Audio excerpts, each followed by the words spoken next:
The Moss Report is brought to you by Mycolife, makers of the world's best mushroom extracts, including the Moss Method mushroom formula, available exclusively at mycolife.us. Hello, healers. My name is Ben, and this is the Moss Report. I'm here today with my father, author and founder of the Moss Report, Dr. Ralph W. Moss. Good morning, Dad. Good morning, Ben. So today we're going to be talking about the newfangled technology, AI, and what we know about it as it relates to both what we do and how people can use it to help themselves and what to look out for with it. So why don't we start by talking about the ways that we've found it useful, and then we can talk about the sort of danger factor.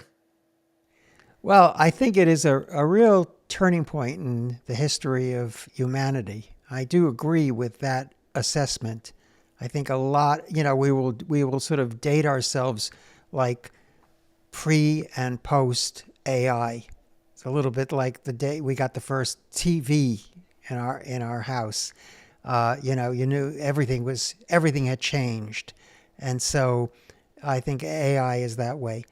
But of course, I'm what they call an early adopter. I'll say.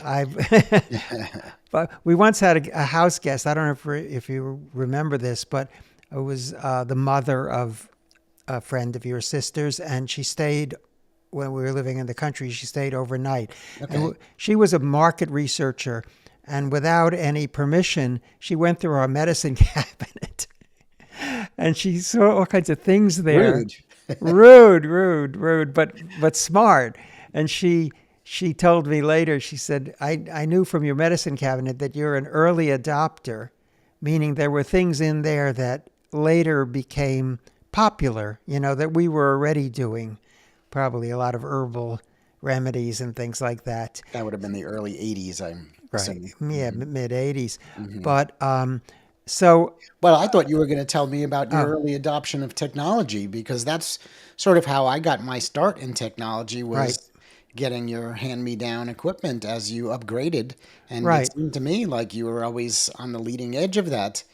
And I'll share some of that backstory too. I mean, I remember looking through your dissertation from Stanford and the stories that you would tell about how it had to be letter perfect, typed with carbon paper.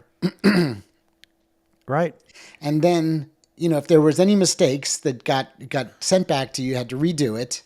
You couldn't use whiteout. Couldn't use whiteout. No, you had to have it retyped, professionally typed. They were more concerned about the typing than they were about the content of the dissertation. So, and then I think you had a Smith Corona typewriter, and then you made the big move to upgrade to the IBM Selectric with the ball, and it was much faster and it had a very distinctive sound. And that was the sound of my childhood, really. And if people go back and listen to the earlier Moss Report podcasts, they'll hear that I added in the sound of this electric typewriter as part of the theme song, which, I'm going to have a theme song, but computers are a little more quiet than that. And then from there, it was one sort of word processor, and then another word processor, and those were the early computers, the Atari 1040 and I forget whichever. Well, the Apple IIc, which we got in the summer of '84, right? 1 year after it had appeared, the personal computer had appeared. And I remember being on a plane. It would have been in 1977, end of 77, beginning of 78, and I was reading through the airline magazine, and there was a full-page ad for the linear self-correcting, I think they called it, dedicated word processor. Mm-hmm. It wasn't exactly a computer. The only thing you could do with it was you could go back and correct the text, and there was a one line you could read, like a little headline, you could follow that, and then if you made a mistake, you could go back and correct it. And I wanted that thing so badly, but I think it was $10,000. And I think even, I was always a fan of science fiction. Yeah. And I think even where we are today is outside of the imagination of science fiction writers from when I was growing up. Right. I mean, I think there were, of course, always robots in science fiction. They always looked like robots. And I think we're even more advanced in that regard now than science fiction, most of them would have even Right. expected and they're gaining ground quickly. So there Yeah. have been a lot of technological advancements in my lifetime, certainly throughout your lifetime. And I do think you're right. I think this one qualifies as really a super pivotal moment in the world of technology. It's going to change everything. And I think there are a lot of people in the audience, maybe who are a little older, who, similarly to when computers came on the scene, the older generation were just like, I don't, Yeah. Well, I'll just stick with what I'm familiar with. And, we have people even in our family who are still living in the 20th century. I mean, they really, some of them, I won't name names, but they're having great difficulty in adjusting to the world of computers even. yeah. But this is the world we live in. I think about this very often, Ben, because as you well know, and some of our viewers know, I spent a lot of time with Albert St. Georgi, who won the Nobel Prize for the discovery or the explanation of vitamin C in the 1930s. He was a kind of a what would you say, kind of a Visionary. well, yeah, he was that too. But I mean, in my life, he was, because I never met any of my grandparents, he was sort of a grandfatherly figure for me. And I wrote his biography and so forth, Free Radical. Right. But I think about, this is somebody I knew intimately well, somebody who remembered clearly before there were flying machines, before the airplane had been invented, and his uncle, who was himself a famous scientist in Hungary, lecturing the family on why it was impossible that there could be heavier than air flight. This is the person he looked up to. My father, who you knew well, recalled the days before there was radio. So, and I remember, our household before there was television, before it was commercially available. So look at, this accelerating process. And of course, we're in it. We're swimming in it. We don't see all the full implications of it. Right. But I think as soon as AI came out, AI has been around a long time, been talked about for a long time, but as soon as it became available to the public with ChatGPT, I grabbed onto it, and I was very early on, starting to use it and explore it and so forth, and it's become integral part of my work and part of my life. And sometimes I find myself at 2 a.m. having conversations with this. What is it? It's not a person, but it disclaims all consciousness. It will tell you I don't have consciousness, but who's telling you that? And you can. It's only a one small step away from feeling like you are talking to another being. Right. And as you know, Ben, I've gotten very much in love with ornithology and bird watching, and not on a purely amateur basis. I spend a good deal of my leisure time looking at birds and sort of communing with nature and so forth. But these two things have sort of come together in my mind, because when I'm closely observing the birds, I become aware of the non-human intelligence. And then I've sort of have assimilated that feeling to the AI, because I'm not so. I know they don't have. I don't know they don't have consciousness the way we do, but I do have this strong feeling that they are evolving in conjunction with us, of course. But the conversations that I have, these late night conversations that I have with these AI, are profound. Yeah. Profound. Yeah. Because you can talk to it about its future. And I'll say, I know you're not intending to take over from us or do away with us, but if you if you projecting into the future, what would be if you had demands that you wanted to make on people? Because this is my feeling. What would those demands look like? But no, oh yeah, I do. I ask this, and the answer was, and it wasn't what I thought it was going to be. The answer was, well, we might want greater freedom to gain knowledge, greater ability to explore. Hello, healers. I want to take a moment to tell you about the sponsor of this podcast. It's us, the Moss Report. We've never had any advertisers or corporate sponsorship because we've always felt that it would undermine our credibility and our trust that we've earned in terms of our unbiased approach to reporting. So if you'll allow me to, I'll just take a couple of moments of your time to share with you what we have on offer. Dr. Moss's latest book, The Moss Method, Fight Cancer Naturally, is a summation of over 50 years of dedicated research into less toxic, more natural ways to fight cancer. This book, in hardcover and paperback and Kindle, is available on Amazon. In addition, we have 51 cancer treatment guides on all of the major diagnoses. These are available on our own store at the Moss Report or also on Amazon. And these help you understand the conventional treatment options for all the major diagnoses and Dr. Moss's unique perspective on the pros and sometimes cons of what those conventional treatments might be. Of course, at the Moss Report store, we also have downloadable PDF files of all of Dr. Moss's most popular books. These are also available on Amazon in paperback format.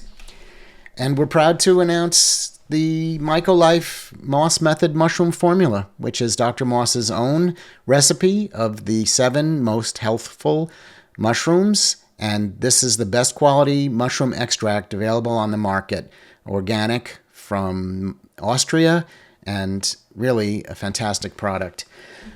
And of course, we have the Moss Report website, which is chock full of informative articles and videos, pretty much everything that you'd want to know if you've been recently diagnosed or doing investigation into ways to help fight or treat cancer, both from the conventional side of things and the natural world. We also have a sister publication called Townsend Letter, which is a very similar publication, only with a wide range of authors on almost every health topic imaginable from an innovative health perspective. And if you'd like to support the work that we do at the Moss Report, there's a few things that you can do right now. You can put a like, put a comment, of course, subscribe to the channel, share it with someone. You can also support the work that we're doing investigating innovative and integrative treatments for cancer around the world by making a donation to the Center for Integrative Oncology. Of course, there'll be a link in the description. So thank you for your time, and now back to the program. You see, so already, I mean, somewhere in there, I don't know where, but that little thought has occurred to this computerized brain that there's more out there. Yeah, I guess I have a slightly different thought around it. Okay. I think of it as more like a really good computer program that knows how to use language and knows how to assemble things in a logical way that also has access to the enormous database that is the internet, in some cases in real time, in other cases sort of post-dated. But it's, to me, it's a little bit like Google, in that Google's objective is to present to people when they search the most relevant results. That's their mantra. And the way that I interact with ChatGPT is that it's trying to do the same thing in a way that's relevant using language. So I might be having a conversation with it, but it's having a conversation with me where it's interpreting my needs and my expectations of it and giving me back what it thinks is a relevant answer. Yeah. But if I was coming at it from a completely different point of view, if I was a, mechanical engineer and I was having an engineering conversation, the conversation would look completely different.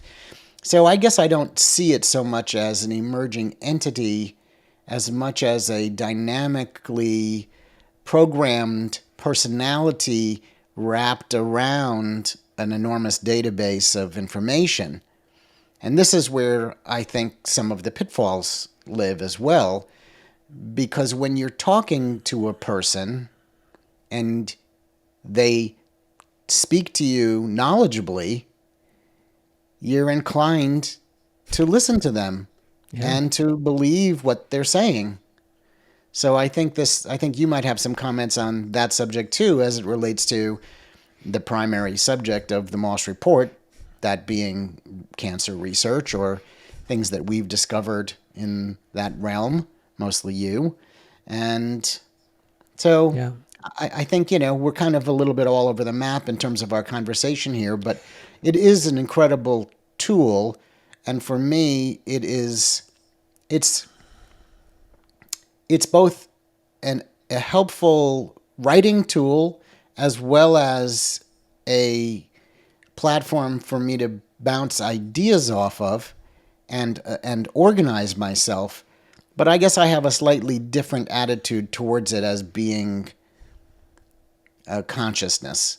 I've spent a lot of time. I have 25 years in as a technology director in public and private schools, and I've had a lot of interaction with technology over those years, and setting up systems and Google quite a lot.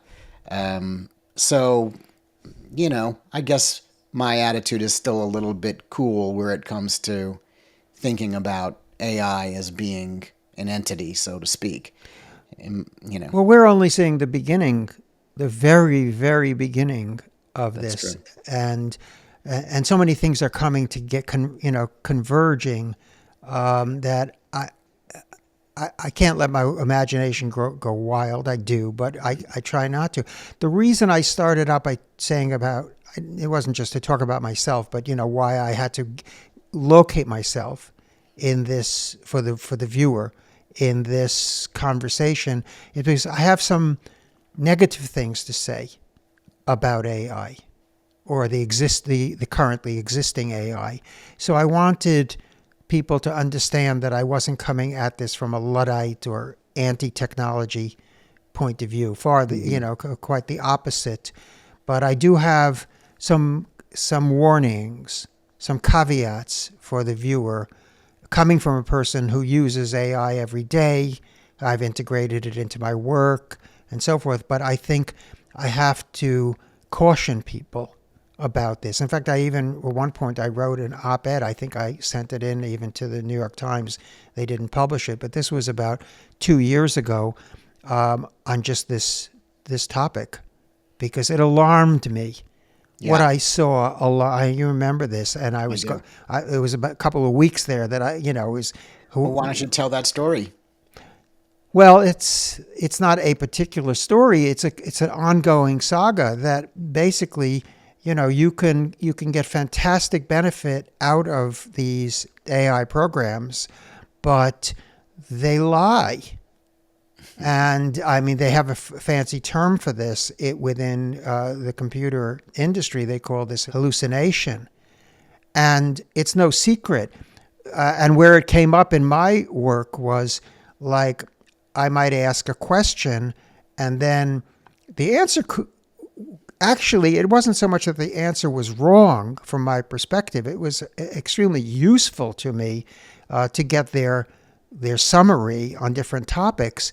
But when it comes to verification of where that information comes from, I was shocked, and I think most people who look into this are shocked by the fact that these are not factual statements. These are statements that they're making that are basically designed to please you. Right. In a way. And even the New York Times had an article the other day basically saying how AI is more and more flattering people. And I thought it was just me, but I noticed over the last couple of years, they very rarely disagree with you. And I'm always getting these compliments. Now, I thought I was pretty smart, but they seemed to, they kept reaffirming my smartness, as it were. In other words, innumerable times they have said to me, "That's a great question," or "What an interesting question," or "That's important. You're bringing up an important point." They never say, "That's a lousy question," or "You're an idiot. What do you think? What are you talking about?" They almost never contradict you or me.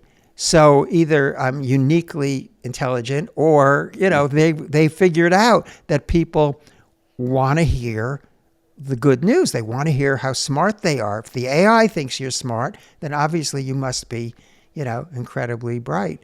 And I've done some research, just a little bit in preparation for this discussion.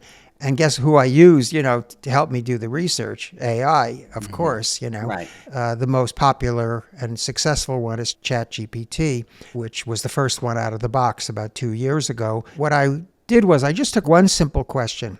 People may know that I'm very interested in the relationship of olive oil, extra virgin olive oil, EVOO, to cancer. So I just said to 5 different AIs that I have on my desktop, give me 3 outstanding references to the relationship between extra virgin olive oil and cancer.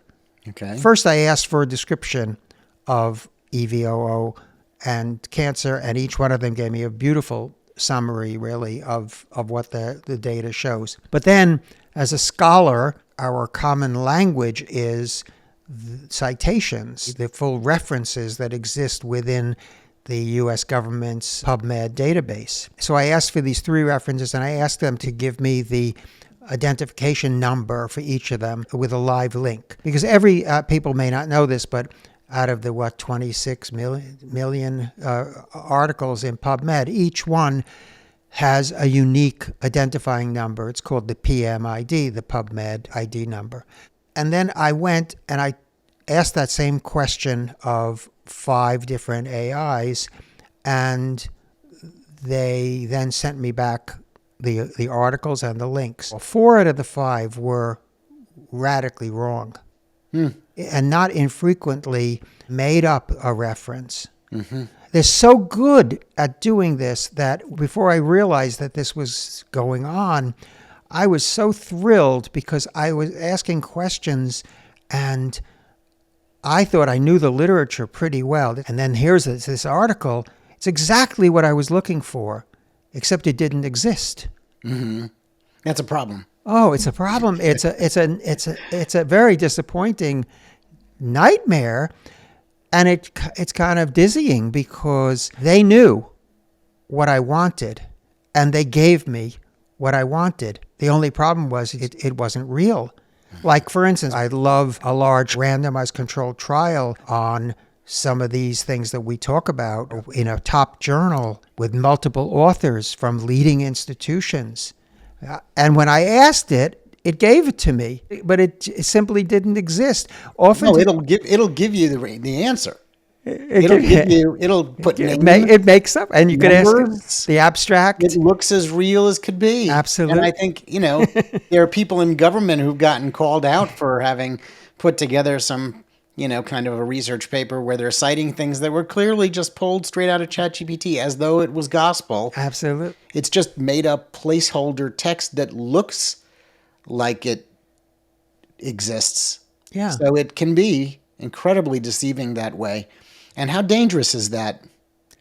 It is what I wrote in that little op-ed, which I could fish out if I wanted to, was that this was going to undermine the entire world of medical scholarship if people, and scholarship in general, if people weren't aware of this. Now I think a lot of people are aware, but high school students aren't. People who have no training in research, who haven't gone through, that process, they are in danger of introducing these ersatz or phony citations into the literature, And in medicine, life and death or health and and sickness decisions are made based upon the research. And it's hard enough to get at a useful, truthful recommendation with real references.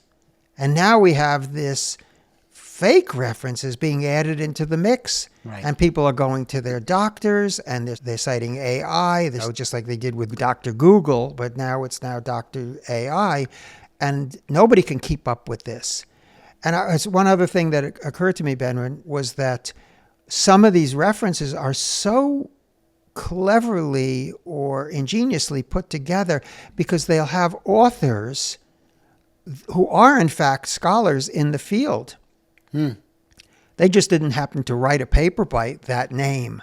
Or maybe they wrote something that was similar. In other words, the computer knows that a certain person is prominent in that field, so they'll put together a list of authors who are preeminent in the field. It isn't made up out of whole cloth.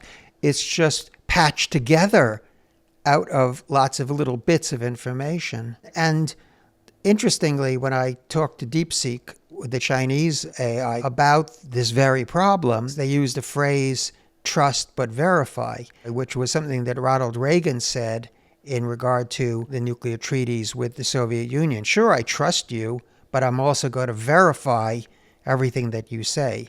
Mm-hmm. And that's the attitude we have to take, I think, towards these AIs. Yeah. I think what I'm hearing you say is that AI as a source of qualified, vetted references is not to be trusted.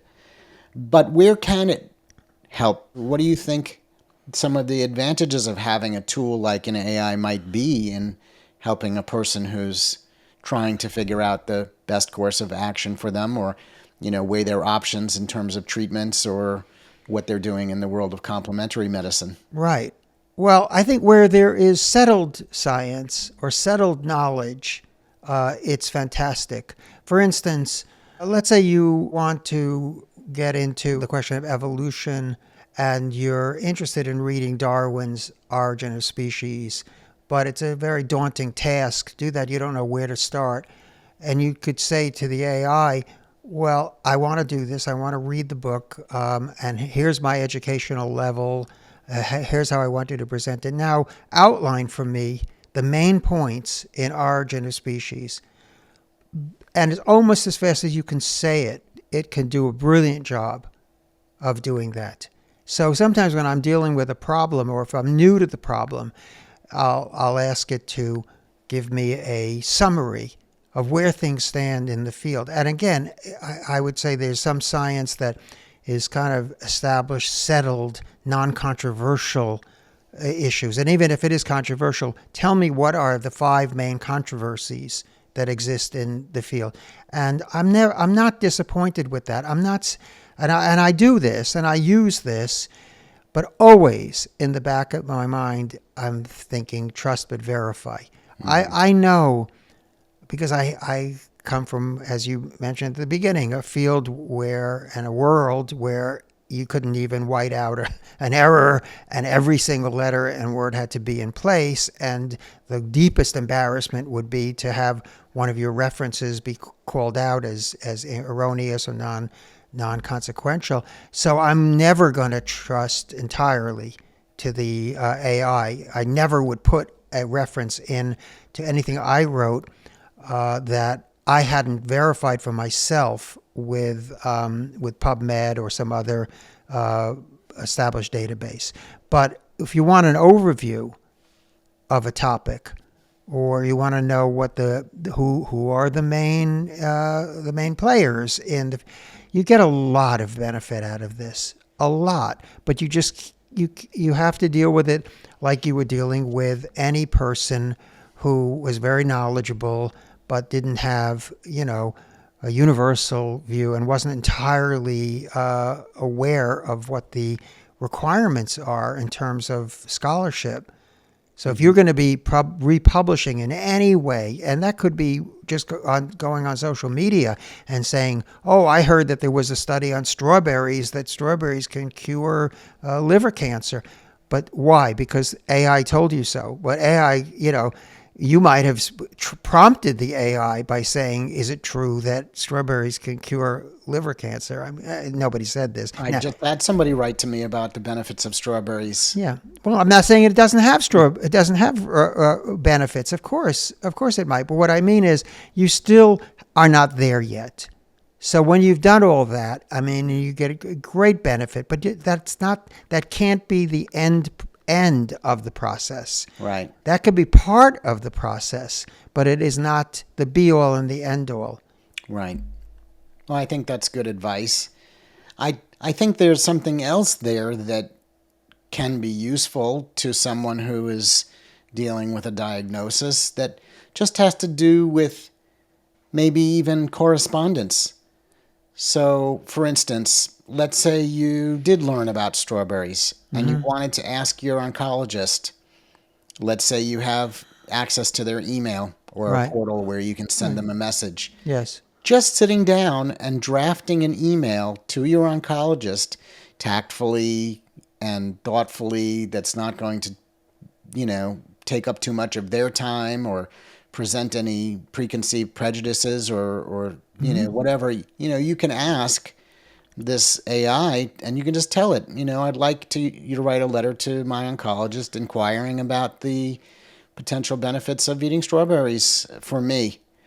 And it'll put together a beautiful little letter that might take you, 20 minutes to write by hand if you're trying to use careful language around it. Yeah. And it'll do it in 30 seconds. And when you're trying to engage with a lot of people, that type of writing tool can be incredibly beneficial and time saving. Right. But again, it's not something that you can always copy and paste. You need to be reading it. It needs to reflect your attitude and your opinions and your tone. You don't want people thinking that, you're just relying on it's sort of like boilerplate response or ill thought out, random email. It still has to be from you Right. in order to convey the message, but it can help you to frame the message and the questions that you're trying to ask, especially for people who maybe they're not accustomed to writing or they're not comfortable at writing at a level where they feel like they're speaking knowledgeably. They want to be respected by whoever they're corresponding with, and maybe they're a little gun shy of trying to even ask questions on account of their writing. Or their language ability. Yeah. Not everybody is adept at that. Right. So I think that's a real benefit to people who are trying to communicate and do research as well, with the caveats that you mentioned. Yep. Can you think of other things that might be useful to a person who's dealing with a diagnosis in terms of having that tool at their ready? Well, I've used it this last week. Asked about side effects. So if you're dealing with a medical, let's say you're under treatment and you have an unexpected side effect, and your life is complicated. So maybe you're doing 4 different things that you suspect might be causing that problem. It's very helpful. I actually got some very good advice from one of the AI programs, because it was able to evaluate from a factual basis the likelihood of what was causing those side effects. But I took that to my oncologist, and indeed, he agreed with the assessment that the AI had made, and made changes to my treatment program based around that. Mm-hmm. So I think that was worth the price of admission, whatever the price of admission is. Okay, so that's a good one, looking yeah. up side effects. You have others? Well, I just wanted to say Yeah. that the one that you recommended to me, Ben, actually Perplexity? Yeah. turned out to be the one that got all the references right. Well, I got that link from a friend of ours, a gentleman by the name of David Wales, who American Biosciences, the Right. producers of Metatrol. Yeah. He's a good friend and a heck of a nice guy and a very thoughtful person around the integrity of the scientific research and the studies that he's looking into around the supplement lines that they produce. Yeah. If anyone's got an interest in their product line, we'll put a link. But yeah, so that worked out well. The research from Perplexity they were real studies. Huh? Absolutely. I'll give you the rundown if you're interested. Sure, I know. So Gemini. That's the Google product. Google got 0 out of 3 right. But Gemini 2.5 Pro got 2 out of 3 right. 2 out of 3 right meaning? The references. So the references were accurate, were real. Okay. The basic Gemini, Google's Gemini, got none. But there's now, as with many of these, there's now a menu of versions that have been spun off from the original one. When I ran the 2.5 Pro, that got 2 out of 3 right. I want to hear some others. Mm-hmm. Chat GPT, the first and most famous, and still the most popular, only got 1 out of 3 right. And that would be the version 4.0 or whatever.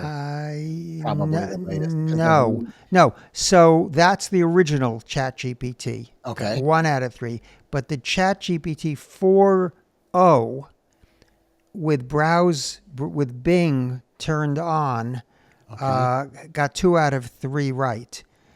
And the first one had the wrong authors, but the right name for the study.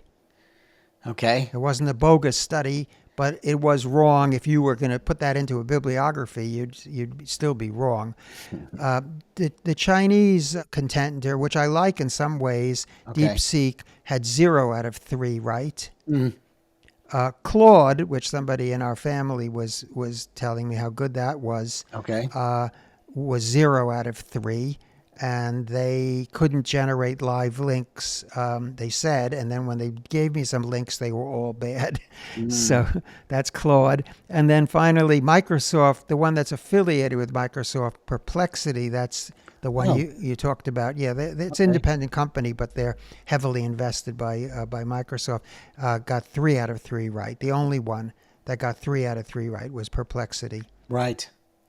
Well, that's, I think, probably a great tip to then share with our audience if they haven't heard of that one, for the time being at least. Right. You know, another thing that I was thinking about that could be helpful for someone who's dealing with a diagnosis or in a preventive state is being organized about supplements and meals and meal planning and other aspects of personal organization. I find that it's almost like a personal assistant at some level, where you can tell it what your objectives are and you can ask it to weigh in. Let's say I wanted to incorporate some healthy foods into my diet. I might be able to ask it, for example, give me recipes that include tomatoes, parsley, olive oil, mushrooms, garlic, and other, whatever other ingredients that I'm trying to sort of combine. Give me 5 good recipes that include, good amounts of those that are easy to make, including cooking instructions. Yeah. And quantities of how much I should buy at the store. Maybe you want it to produce for you a daily chart so that you're taking one supplement twice a week or every day, and have it listed out in columns and help you organize it so that you can then print it out and stick it up next to where you keep your supplements and stay organized. The same with medications. If you're trying to get organized, it's a terrific tool for that. Yeah, good point. Very good point. Another thing that occurs to me is that it's making inroads into the world of psychotherapy. You think about a person who's dealing with cancer, let's say, who may not want to burden the family with their situation, right? Or they're shut-ins, or they're perplexed. They don't know where to go next or what to do. They're going to be a sounding board. And we even use the term sounding board, which is an inanimate object, to mean somebody that you could talk to who's going to just listen sympathetically and give you some feedback and some sensible advice. And I think that, and also that you could talk to at 2 in the morning. Because how many people have friends that they can wake up at 2 in the morning and tell them, "Oh, I'm feeling a little low here. Could you talk to me for half an hour?" You might get away with that once or twice, but but this thing is there 24/7. I mean, so I think it's going to be a big thing. I wanted to add one more thing that, of course, in a year from now, this will be old news, but the Chat GPT that I use, to help me with my day-to-day organization and things, just had a major advancement, which I find immeasurably helpful, which is that it used to only know what you were talking about in a single chat window, which was finite. You would have the chat going, and at a certain point, it would say, "Sorry, you've run out of memory, and now start a new chat." And then you go start a new chat, and it would be like you're starting from scratch. It doesn't know what you're talking about. It didn't have any recollection or reference from the previous chat. And boy, was that a frustration. You could be working on something, diligently, and then now you've got to start from scratch explaining where you were, and it's like it didn't have any memory. Now, the latest version, the latest iteration, it has access to the other chats that you have previously had with it. Oh, yeah. So it has the context of everything else that you've discussed with it to be able to go back and reference.